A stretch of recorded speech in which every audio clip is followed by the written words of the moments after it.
Hello बच्चों, let's read this question and question says that what is high and low density polythene. तो हमें यहाँ पे explain करना है कि हाई और लो डेंसिटी पॉलीथीन जो है वो होता क्या है।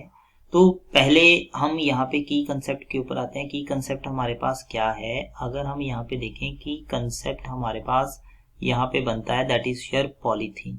तो पॉलीथीन जो है वो basically polythene is a monomer of ethene, is a monomer of ethene. Monomer of ethene रहता है, it is a monomer of ethene. Ethene का मोनोमर जो है ये हमारे पास रहा है और ये हमारे पास सिंपली बन जाता है अगर हमारे पास n यूनिट्स जो हैं वो इथीन के कंबाइन कर रहे हैं और यहाँ पे आपके पास जो पॉलीमराइजेशन हो रही है तो ये क्या बना देते हैं, यहाँ पे हमारे पास इसके n यूनिट्स जो है वो क्या कर जाएंगे, अटैच कर जाएंगे। So what is this, this is your polythene. अब क्वेश्चन यहाँ पे जो बेसिकली अराइज हुआ है, क्वेश्चन आपके पास क्या है that we have to explain polythene, high density and low density polythene. तो देखिए दो तरह का पॉलीथीन होता है, हाई डेंसिटी और लो डेंसिटी पॉलीथीन, और बेसिकली दोनों की प्रॉपर्टीज और स्ट्रक्चर में फर्क होता है। तो एक साइड हम लिख लेते हैं that is your low density polythene, एक साइड हमारे पास आ जाता है लो डेंसिटी, यहाँ पे आ जाएगा polythene. This is polythene, low density polythene. इसको हम जो LDPEB बोलते हैं, ये लो डेंसिटी पॉलीथीन आ जाएगा। दूसरा हमारे पास आ जाता है हाई, यहाँ पे हमारे पास आ जाएगा डेंसिटी, ये आपके पास बनेगा पॉलीथीन, जिसको आप लोग क्या बोलते हैं, जिसको आप लोग जो है HDPEB बोला जाता है, हाई डेंसिटी पॉलीथीन। ठीक है, अब देखिए यहाँ पे हमारे पास जो है पहला तो आ जाता है मैन्युफैक्चरेशन का प्रोसेस। तो अगर आप लो डेंसिटी पॉलीथीन की बात कर रहे हैं तो इसके लिए हमारे पास जो है वो टेम्परेचर कितना चाहिए, टेम्परेचर जो है इस प्रोसेस के दौरान टेम्परेचर जो है वो चाहिए हमें 352, आपके पास हो जाएगा 570, यहाँ पे आ जाएगा केल्विन, इतना टेम्परेचर चाहिए।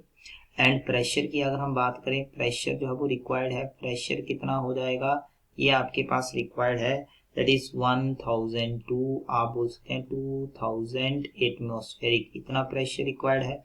हाई डेंसिटी पॉलिथीन की बात करें तो यहाँ पे हमारे पास जो होगा वो टेम्परेचर रिक्वायर्ड होगा। टेम्परेचर जो है वो कितना रिक्वायर्ड होगा, टेम्परेचर अगर हम देख लें ये हमारे पास होगा 333 हमारे पास यहाँ पे आ जाएगा 343 केल्विन, और प्रेशर जो होगा वो आपके पास हो जाएगा दैट इज 627 ATM, जो है ये आपके पास यहाँ से बन जाएगा। ओके, यहाँ पर हम कैटलिस्ट की बात करें, कैटलिस्ट हमारे पास कौन कौन से रिक्वायर्ड होंगे, कैटलिस्ट हैं peroxide, peroxide as a initiator, peroxide initiator जो एज ए इनिशिएटर एक्ट करता है, तो पेरोक्साइड एज अ इनिशिएटर की तरह जो काम करता है उसको हम बोलते हैं। और साथ में हमारे पास हो जाएगा that is traces of oxygen भी रिक्वायर्ड।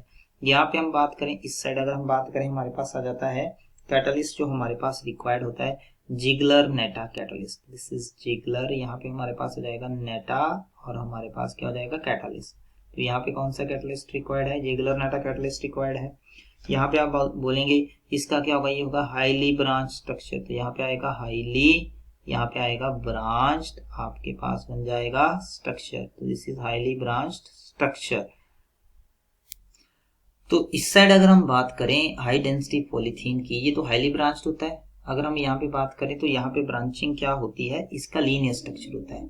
अगर हम हाई डेंसिटी पॉलीथीन की बात करें तो हमारे पास क्या होगा, इसका स्ट्रक्चर क्या होगा, दिस इज लीनियर स्ट्रक्चर। यहाँ पे आप देखोगे लीनियर स्ट्रक्चर जो है ये हमारे पास जो यहाँ पे बन जाता है, लीनियर स्ट्रक्चर हो जाएगा। ठीक है, दूसरा अगर हम यहाँ पे बात करें और प्रॉपर्टीज की बात करें, केमिकली इनर्ट होता है, केमिकली इनर्ट रहता है, केमिकली इनर्ट। और अगर हम बात करेंगे व्हाट आप बोल सकते हैं that is your flexible, chemically inert what flexible, इसको हम बोले ये भी केमिकली इनर्ट होता है, केमिकली यहाँ पे आपके पास हो जाएगा इनर्ट। और साथ में अगर हम बात करें तो more tough what hard, more tough यहाँ पे आ जाएगा what hard, more tough but hard, ज्यादा टफनेस होती है और हार्डनेस भी आपके पास क्या होती है, ज्यादा होती है ना। तो यहाँ पे हम बोल सकते हैं, इसमें बोल सकते हैं हमारे पास जो है वो वीकर फोर्सेस ऑफ अट्रैक्शन होती हैं, वीकर यहाँ पे आ जाएगा फोर्सेस ऑफ अट्रैक्शन यहाँ पे रहेंगी। और इस साइड अगर हम बात करें तो यहाँ पे क्या रहेंगी, स्ट्रॉन्गर फोर्सेस ऑफ अट्रैक्शन रहेंगी। कौन सी फोर्सेस रहेंगी, stronger forces of attraction. Stronger forces of attraction. I hope you understand it well. Best of luck.